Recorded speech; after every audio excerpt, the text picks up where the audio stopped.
Hello everyone, welcome to my YouTube channel. कैसे हैं आप? होपफुली सब बढ़िया होंगे और पढ़ाई भी बढ़िया चल रही होगी। आज से हम क्या कर रहे हैं, आरआरबी के पीवाईक्यू सॉल्व करने वाले हैं। ठीक है, मैथ के हम सेपरेटली सॉल्व करेंगे। इस क्लास में हम कुछ रीजनिंग के क्वेश्चन सॉल्व करेंगे, कुछ हम साइंस के सॉल्व करेंगे और कुछ करंट अफेयर वाले हैं जो हम सॉल्व करेंगे। ठीक है, और जहाँ पे भी आपको कन्फ्यूज़न होगा आप कमेंट सेक्शन में पूछ लीजिएगा। ठीक है, तो हम चलो स्टार्ट करते हैं। फर्स्ट क्वेश्चन हम इसको अवॉइड कर रहे हैं क्योंकि काफ़ी लेंदी क्वेश्चन है, टाइम टेकिंग है। तो हम उसी तरीके से हमारी हैबिट बनी रहे, प्रैक्टिस बनी रहे, तो इसी तरीके से सॉल्व हो जाए। फिर उसके बाद में हम जो लेंदी क्वेश्चन हैं, टाइम टेकिंग है, हम उसको सॉल्व करेंगे।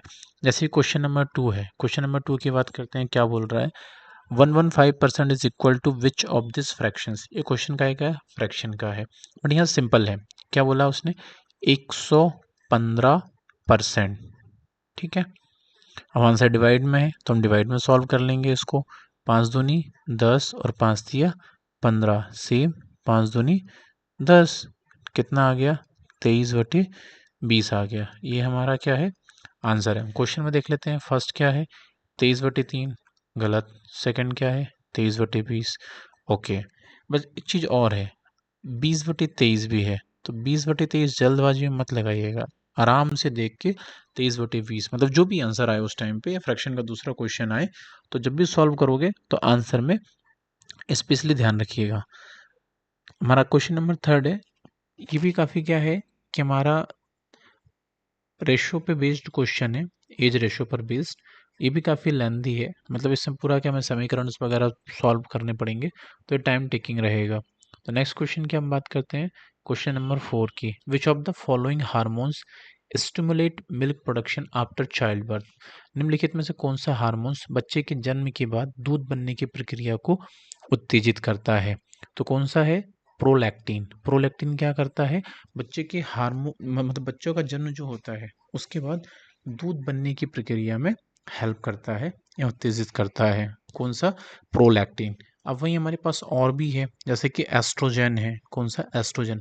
तो ये क्या होता है, वैसे तो ये चारों के चारों क्या हार्मोन्स हैं, इनमें से ये जो प्रोलैक्टिन है, एस्ट्रोजन एंड प्रोजेस्टिन, ये तीनों के तीनों क्या होते हैं, फीमेल्स में पाए जाते हैं। और एक जो होता है एंड्रोजन, ये मेल में पाया जाता है। ठीक है, ये हमारा काय के लिए हो गया, मिल्क प्रोडक्शन के लिए हो गया। एस्ट्रोजन फीमेल के रिप्रोडक्टरी सिस्टम के लिए हेल्पफुल है, रिप्रोडक्शन के लिए उनकी जो हार्मोन्स डेवलप करना है उस चीज़ के लिए हमारे लिए एस्ट्रोजन हेल्पफुल है। और जो प्रोस्टोजेन जो है, ठीक है, कौन सा, प्रोजेस्टिन। प्रोजेस्टिन काय के लिए हेल्पफुल है हमारा, ये सेक्स के कैरेक्टरिस्टिक को डिफाइन करता है। सेम वही हम बात करते हैं एंड्रोजन की, ये काय में होता है, मेल में पाया जाता है। ये भी क्या होता है, सेक्स के कैरेक्टरिस्टिक को डिफाइन करता है। ठीक है, नेक्स्ट क्वेश्चन में चलते हैं हम। नेक्स्ट क्वेश्चन की बात करते हैं, the chemical formula K2SO4 represent. K2SO4 किसको रिप्रेजेंट करता है, पोटेशियम सल्फेट को। किसको रिप्रेजेंट करता है, K2SO4 पोटेशियम सल्फेट को। ये हम बचपन से पढ़ते हुए भी आ रहे होंगे।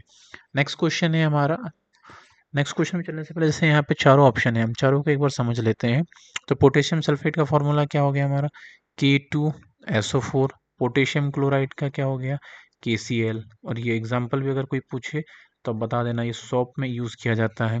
पोटेशियम नाइट्राइड, पोटेशियम नाइट्राइड का फॉर्मूला क्या होगा, KNO3। वही एलोनियम सल्फेट का Al2SO4 ठीक है, तो इस तरीके से ये चारों के चारों हमारे क्या हो गए, फॉर्मूले हो गए। याद कर लीजिएगा, होपफुली क्वेश्चन रिवाइज आ जाए या फिर चेंज हो जाए तो ये हेल्पफुल हो सकता है। नेक्स्ट क्वेश्चन हमारा मैथ का है, हम इसको स्किप कर देंगे। फिर अगला क्वेश्चन जो हमारा, क्वेश्चन नंबर 7। क्वेश्चन 7 क्या है, the basic solution change the colour of the turmeric indicator from. मतलब कि क्षारीय विलयन, पहले तो हम समझ लेते हैं क्षारीय विलयन क्या होता है। मतलब क्या होता है, एसिड और क्या होता है, बेसिक। ठीक है, या फिर एल्कलीन भी हम बोलते हैं। तो ये क्या होती है, बेसिकली पीएच वैल्यू होती है। पीएच क्या होता है, पोटेंशियल ऑफ हाइड्रोजन। क्या होता है, पोटेंशियल ऑफ हाइड्रोजन। इसमें क्या होता है, हमारे एच आयन होते हैं। ठीक है, तो पीएच की वैल्यू कितनी होती है, 0 से 14, जिसमें 7 क्या होता है हमारा, न्यूट्रल होता है, और 7 से जो लेस देन जो भी वैल्यू होती है हमारी वो होती है एसिडिक, और 7 के अब जो भी होती है वो होती है हमारी बेसिक। तो हम इसमें क्या बात कर रहे हैं, the basic solution changes the colour of the turmeric indicator from. तो जो हल्दी के सूचक के रंग होते हैं वो कैसे चेंज करते हैं, पीले से लाल में चेंज करते हैं। ठीक है, अब हम नेक्स्ट क्वेश्चन में चलते हैं। Find the odd one out of the given option. ठीक है, find the odd one out of from the given option, कि इतने जो क्वेश्चन दिए हुए हैं इनमें से ऑड ऑप्शन कौन सा है। ठीक है, अब कितना डिफिकल्ट लग रहा होगा, कोई बात नहीं, हम इसको ब्रेक करेंगे, ब्रेक करके देख लेते हैं।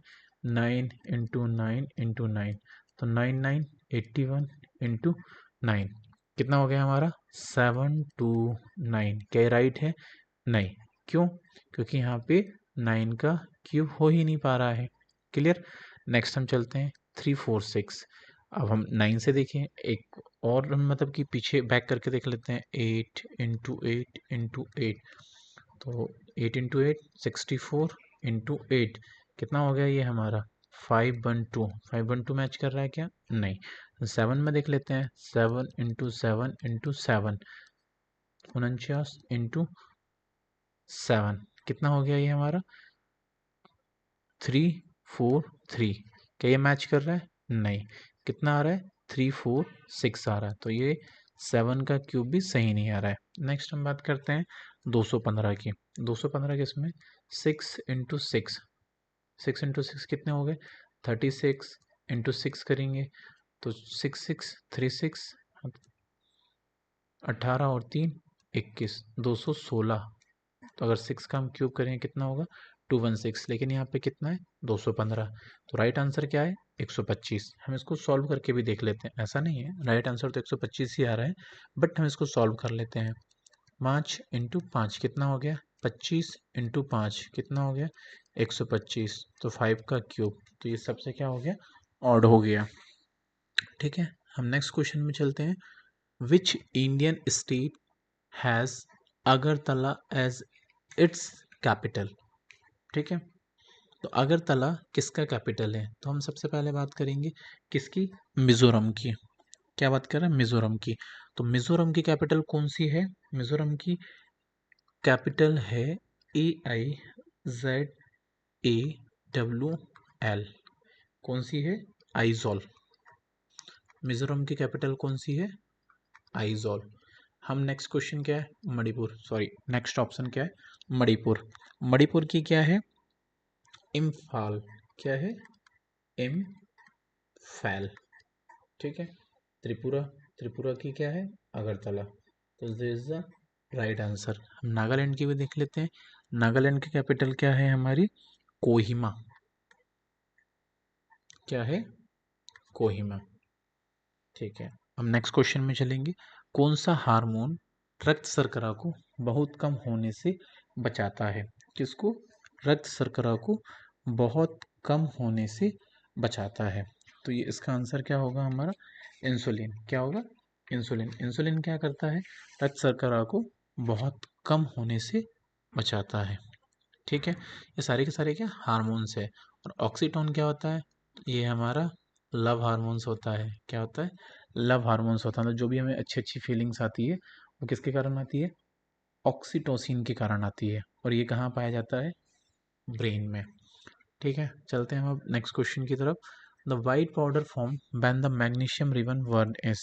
जब हम क्या करते हैं, मैग्नीशियम के रिबन को बर्न करते हैं, या मैग्नीशियम फीते के जलने पर बनने वाला सफ़ेद पाउडर क्या कहलाता है। जो मैग्नीशियम का फीता है जब वो जलता है और उससे जो सफ़ेद पाउडर जनरेट होता है उससे क्या बनेगा, उससे बनेगा मैग्नीशियम ऑक्साइड। क्या बनेगा, मैग्नीशियम ऑक्साइड। नेक्स्ट क्वेश्चन में हम चलते हैं। नेक्स्ट क्वेश्चन क्या है हमारा, रीजनिंग का है। ठीक है, अब ये इजी क्वेश्चन है। ठीक है, कि हमें क्या करना है, इन अ सर्टेन कोड, कोड में ये बात दी हुई है और उसके बाद में हमें ये आंसर निकला हुआ है और अगला कोड दिया हुआ है कि किस तरीके से बना हुआ है। तो हमें ये क्या करना है, सॉल्व करना है। तो सबसे पहले कुछ बेसिक चीज़ें हैं जो हम यहाँ पे क्या करेंगे, नोट डाउन करेंगे। ठीक है, क्या करने वाले हैं, कुछ बेसिक चीज़ें हैं जिसको हम यहाँ पे नोट डाउन कर लेंगे। ठीक है, तो सबसे पहले हम क्या करेंगे यहाँ पे, ए बी सी डी, ये आपने पहले पढ़ा होगा बचपन में और याद भी होनी चाहिए। A B C D E F G H I J K L M N, हम इस फॉर्मेट में लिख लेंगे। फिर उसके बाद में O P Q R S T U भी डब्ल्यू एक्स वाई जेड, और इसके सब क्या करेंगे, नंबरिंग कर लेंगे। 1 2 3 4 5 6 7 8 9 10 11 12 13 14 15 16 17 18 19 20 21 22 23 24 25 26। तो आप ये करिएगा, सबसे पहले जाके है ना पेपर में यही लिख लीजिएगा, तो आपके लिए क्या ये हेल्पफुल हो जाएगी बहुत ज़्यादा। ठीक है, तो हमने ये क्या करा, सबकी मार्किंग कर ली। इसमें एक शॉर्टकट भी है, ए जे ओ टी वाई, इसको हम क्या बोलेंगे, इजोटे। 5 10 15 20 25, अगर ये याद रहेगा तो आप क्विकली इसको सॉल्व कर पाओगे आगे पीछे की वैल्यू को। तो नेक्स्ट अब हम क्या चलते हैं, क्वेश्चन में चलते हैं वापस, और क्वेश्चन क्या बोल रहा था हम उसको समझते हैं। ठीक है, तो इसमें क्या बोला है, एक निश्चित कूट भाषा में कॉर्नर, ठीक है, किसकी बात कर रहे हैं, एक निश्चित कूट भाषा में कॉर्नर को क्या लिखा गया है, हम यहाँ पे लिखेंगे पहले कॉर्नर,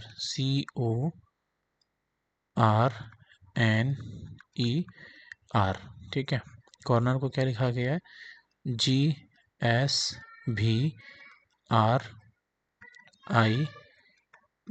क्या लिखा गया, GSVRIV लिखा गया है। ठीक है, तो हम इसमें डिफरेंस देख लेते हैं, C से Z में, किससे, C से Z में।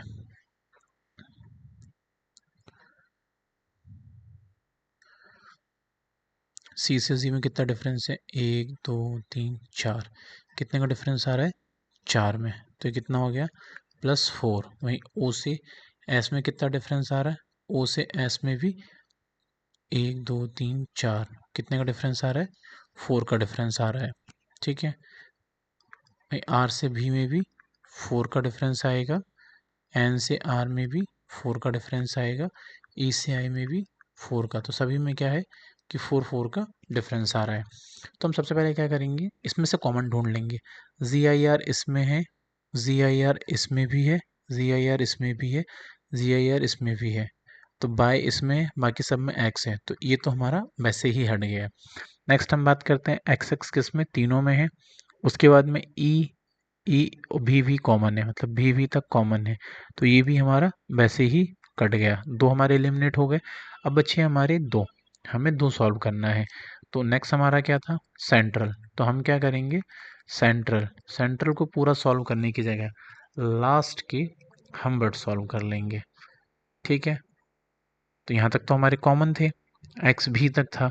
अब बात है ई और पी की, तो जैसे ए, तो ए के बाद में 4 क्या आएगा, BCDE, क्या आएगा, ई आएगा, क्या आएगा, +4 में ई, हमारा answer C is the correct answer. ठीक है, तो इसमें क्या होगा, हमारा टाइम भी बच जाएगा और हमें सॉल्व करने में क्या होगी, थोड़ी सी आसानी भी होगी। अब हम बात करते हैं नेक्स्ट क्वेश्चन की, question number 13, which hormone is released during emergency situation, emergency situation में कौन सा हार्मोन्स रिलीज होता है। तो इमरजेंसी सिचुएशन में एड्रेनलिन, ये हमारा हार्मोन्स क्या होता है, रिलीज होता है। ये जब हमें फियर होगा तब भी ये रिलीज होगा। ठीक है, बाकी ये हार्मोन्स हैं वो अलग अलग कंडीशन में यूज होते हैं, नेक्स्ट यूज होते हैं मतलब रिलीज होते हैं, सॉरी। नेक्स्ट क्वेश्चन की बात करते हैं, when was the first battle of Panipat, question number 14, ये काय का है, हिस्ट्री का है। When was the first battle of Panipat fought, तो पानीपत की पहली बैटल्स कब हुई थी।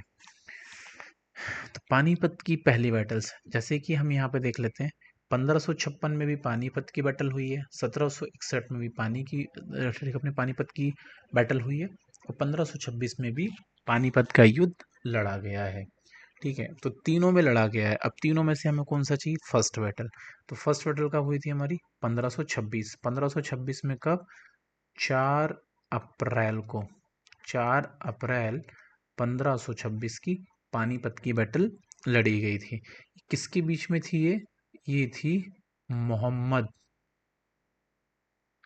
मोहम्मद बाबर, ये हम शॉर्टकट में इसको बाबर भी बोल सकते हैं। बाबर का किसके साथ में था? इब्राहिम लोधी के साथ में। इब्राहिम लोधी के साथ में। किसके साथ में लड़ी गई थी? बाबर और लोधी के बीच में। शॉर्टकट में आप लिख लो यहाँ पे बाबर वर्सेस लोधी। ठीक है, अब सेकंड बैटल कब लड़ी गई थी? 1556 में। ठीक है, 1556 में तो सही है, लेकिन किसके बीच में? सॉरी, डेट 5 नवंबर 1556। 5 नवंबर 1556 को सेकंड बैटल लड़ी गई थी। कौन सी? सेकंड बैटल लड़ी गई थी ये। सेकंड बैटल किस किस के बीच में लड़ी गई थी? ये थी अकबर के बीच में। अकबर वर्सेस हेमू। किसके बीच में? अकबर और हेमू के बीच में थी। तो यहाँ पे किसने विन किया था? यहाँ पे बाबर जीता था, और इसने क्या किया था? मुगल सल्तनत की स्थापना की थी। और यहाँ पे क्या हुआ था? अकबर ने जीता हुआ था। ठीक है, नेक्स्ट जो थी हमारी थर्ड बैटल। थर्ड बैटल कब लड़ी गई थी हमारी? थर्ड बैटल लड़ी गई थी 14 जनवरी 1761 को। 14 जनवरी 1761 को लड़ी गई थी। ये किस किस के बीच में थी? ये थी अहमद शाह। किसके बीच में थी ये? अहमद शाह वर्सेस मराठा। कभी थोड़ा डिटेल में, मतलब अगर हल्का सा टफ क्वेश्चन बनाने की कोशिश मतलब करे आरआरबी, और अगर टफ आ जाए कभी, तो ये मराठा का बाय डिफॉल्ट नाम पूछ ले कि पानीपत की थर्ड बैटल में है ना, मराठा की तरफ से कौन था या किसको हराया हुआ था किसने? अहमद शाह ने। तो इनका नाम था हमारा सदा शिव भाऊ। क्या था? सदा शिव राव भाऊ। तो इसको इन्होंने हराया हुआ था। ठीक है, अब चलते हैं हम नेक्स्ट क्वेश्चन। नेक्स्ट क्वेश्चन है हमारा मैथ का है, बट है तो बहुत इजी तरीके से। The radius of a circle increase by 5%, what is the percentage of increase in its area? तो क्या बोल रहा है? Circle increase. तो जब न्यू सर्कल इंक्रीज होगी तो क्या होगा? 5% से इंक्रीज करना है, तो 5 + 5% हो गया, और परसेंटेज का हो गया 25/100। तो ये हमारा कितना हो गया? 10, और यहाँ से परसेंटेज में हो गया 10.25%। कितना हो गया? ये आंसर हो गया हमारा। वृत्त की त्रिज्या में क्या होगी? न्यू त्रिज्या निकालनी थी हमें। ठीक है, नेक्स्ट क्वेश्चन में चलते हैं। Which of the following is an alloy? Alloy मतलब कि मिश्र धातु। Alloy of copper and zinc. किसका? कॉपर प्लस जिंक का। अलॉय कौन सा है? तो इसका अलॉय है ब्रास। क्या है? ब्रास, पीतल। पीतल कॉपर प्लस जिंक का अलॉय है। हम बात करते हैं शोल्डर। शोल्डर किसका अलॉय है? ये तो ब्रास तो हो गया हमारा। यहाँ पे बात करते हैं शोल्डर की। शोल्डर किसका अलॉय है? ये भी तो हमें पता होना चाहिए ना कि शोल्डर हमारा किस किस का अलॉय है। तो ये है हमारा लीड प्लस टिन का। किसका? लीड प्लस टिन का। लीड क्या होता है? शीशा। और टिन तो पता ही होगा आपको। तो वही बात करते हैं एल निको। ये एल निको किसका अलॉय है, या इसके अलॉय क्या क्या है, ये किस किस से मिलके बना हुआ है? ठीक है, तो जो एल निको है ये बेसिकली क्या होता है? ये फेरोमैग्नेटिक होता है। क्या होता है? फेरोमैग्नेटिक। और ये एक चीज़ों से नहीं, 4-5 आइटमों से मिलके बना हुआ है। जैसे कि एल्युमिनियम हो गया, निकेल हो गया, और फिर उसके बाद आयरन हो गया, देन एक और क्या है? कोबाल्ट। इन चारों का ये मिश्रण है एल्किनो। अब हम बात करते हैं, लास्ट हो गया हमारा ब्रॉन्ज। ब्रॉन्ज किन से मिलके बना हुआ है? ब्रॉन्ज हमारा मिलके बना हुआ है copper plus ten. Copper plus अगर जिंक मिला तो क्या बन गया, ब्रास। कॉपर प्लस टेन मिला तो तांबा बन गया। ठीक है, पहले आपने सुने होंगे दादी नानी वगैरह से। नेक्स्ट क्वेश्चन में चलते हैं हम, क्वेश्चन नंबर 17 में। विच ऑफ द फॉलोइंग, क्या बोल रहा है, विच ऑफ द फॉलोइंग, निम्नलिखित में से कौन से दिए गए सही तरीके से पूर्ण करेगा। वही हमारा रिलेशनशिप वाला क्वेश्चन ABCD से आ गया हमारा। तो हम यहाँ पे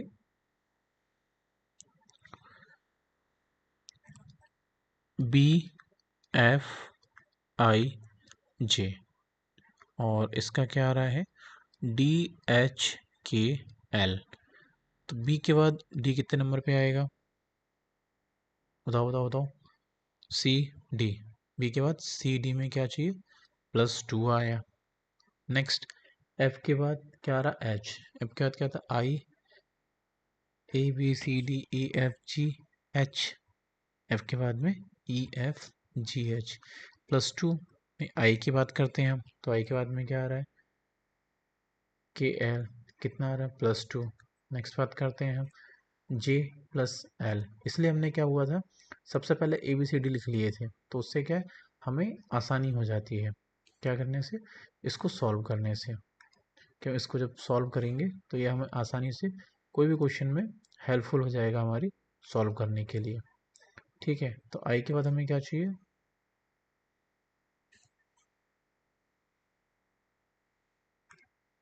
एल आ रहा है, सॉरी आई बोल रहा हूँ मैं, जे। जे के बाद में क्या आ रहा है, एल आ रहा है, JKL। ये भी क्या हो रहा है, +2। सभी में क्या है, +2 का डिफरेंस है। नेक्स्ट हमारा क्या, LOQT, क्या चाहिए हमें, +2 चाहिए, +2 चाहिए। तो हम सबसे पहले तो क्वेश्चन देखो, इतना सब कुछ सॉल्व करके हमें इतना समझ में आ रहा है, सब में +2 का डिफरेंस है। तो सबसे पहले तो हम फिगर आउट कर लेंगे, क्या फिगर आउट कर लेंगे, एन भी यहाँ कॉमन है, मतलब एन सभी में क्या है, कॉमन है। NQ और NQ, मतलब ये दोनों तो उड़ गए, ये दोनों तो हो ही नहीं सकते।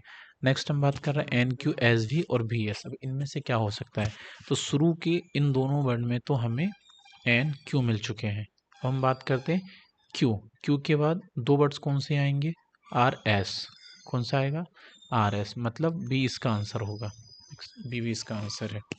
तो हम इस तरीके से क्या इन क्वेश्चनों को जस्ट सेकंड के अंदर में सॉल्व कर सकते हैं। पहले फिगर आउट कर लो क्या क्या चीज़ें हैं, डिफरेंस समझ लो, और सबसे पहले ABCD क्या है कि नोट डाउन कर लेना या फिर टिप पे याद कर लेना, तो उससे क्या होगी, बहुत आसानी हो जाएगी आपको क्वेश्चन सॉल्व करने के लिए। ठीक है, हम नेक्स्ट क्वेश्चन की तरफ चलते हैं। Which of the following is the hardest substance, क्या बोल रहे हैं, which of the following is the hardest substance known, निम्नलिखित में से कौन सा अब तक ज्ञात कठोरतम पदार्थ है। ये तो सभी को पता ही होगा वैसे भी, हीरा। अब ग्रेफाइट क्या होता है ये तो बताने की ज़रूरत नहीं है, बचपन से पढ़ते आ रहे हैं, लोहा क्या है देखते आ रहे हैं, ये तो सिंपल हमें पता ही होगा।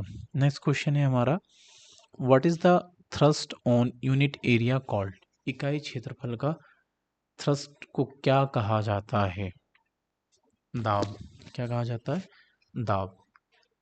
ठीक है, नेक्स्ट क्वेश्चन में हम चलते हैं। नेक्स्ट क्वेश्चन है हमारा 20, फाइंड द ऑड वन, क्या करना है हमें, find the odd one from the given option.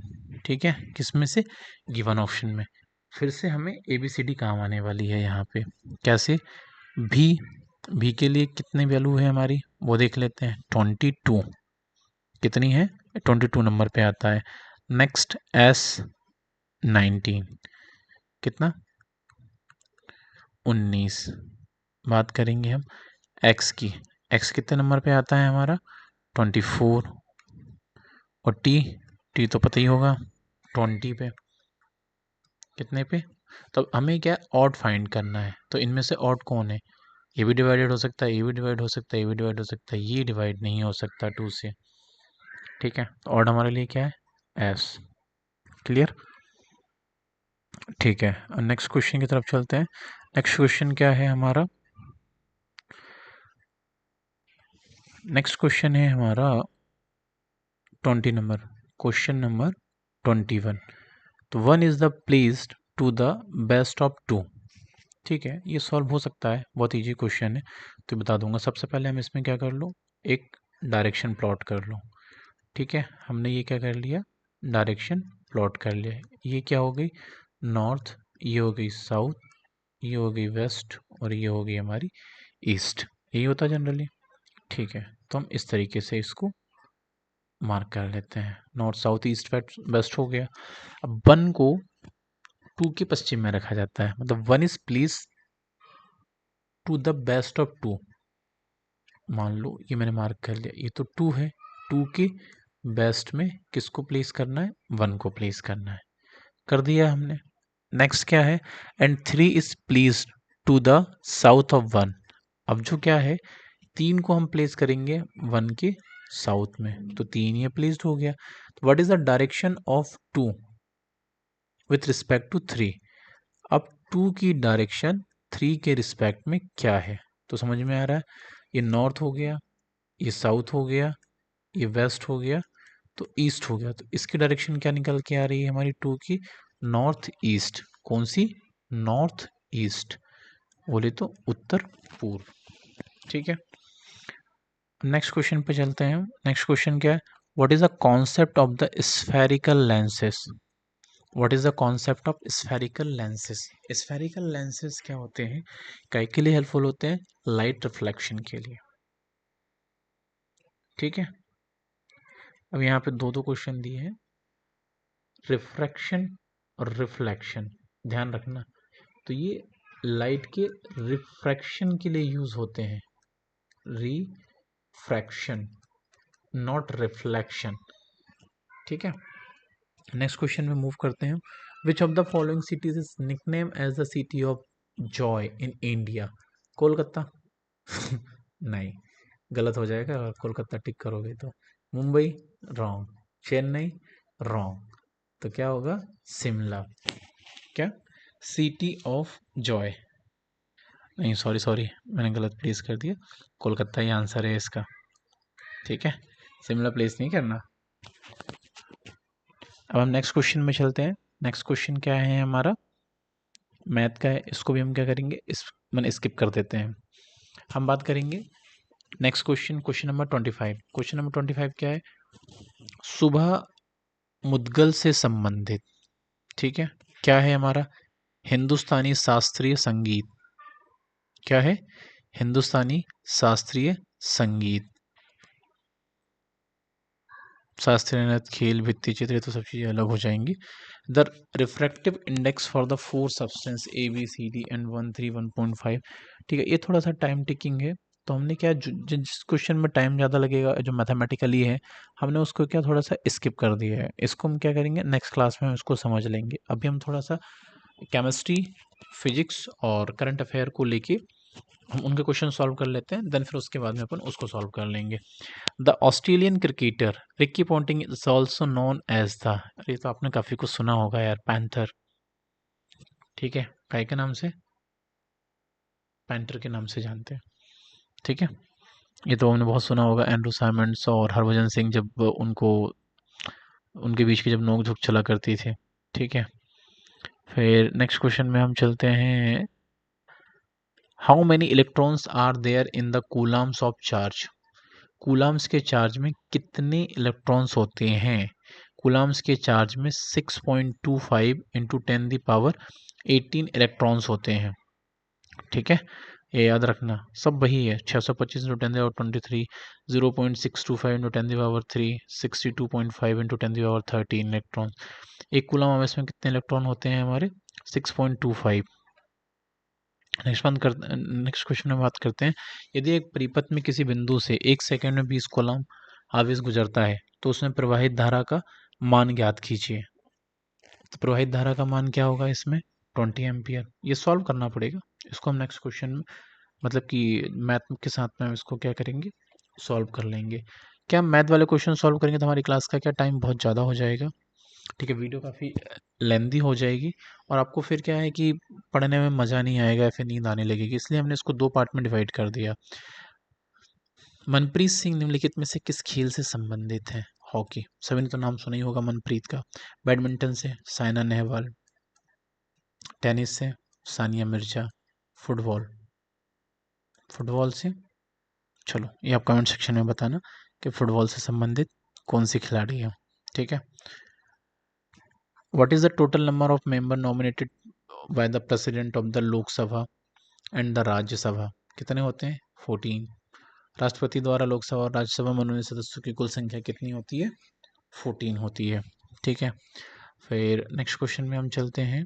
Which among the discover of the earth size planet HT 21749V using the transiting exoplanet survey satellite in 2019 किसने खोज की होगी? ऑब्वियसली नासा ने ही की होगी। ठीक है। इसरो भी हमारा काफ़ी आगे है, इसरो ने भी काफ़ी सारी खोज कर ली हुई है, बट वो धीरे धीरे क्या है कि और भी हम डेवलप होते जा रहे हैं, तो बहुत आगे रिसर्च हो जाएंगी और भी। नेक्स्ट क्वेश्चन हम लेते हैं। निम्नलिखित में से कौन सी उपधातु है? निम्नलिखित में से कौन सी एक उपधातु है? उपधातु मतलब बताओ बताओ बताओ, उपधातु कौन सी है?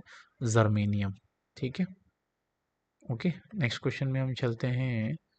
अब थोड़े से रीजनिंग के क्वेश्चन है, इसके लिए हम थोड़ा सा बेसिक समझ लेंगे, तो इससे क्या होगा, ये क्वेश्चन लगाने में आपको आसानी होगी।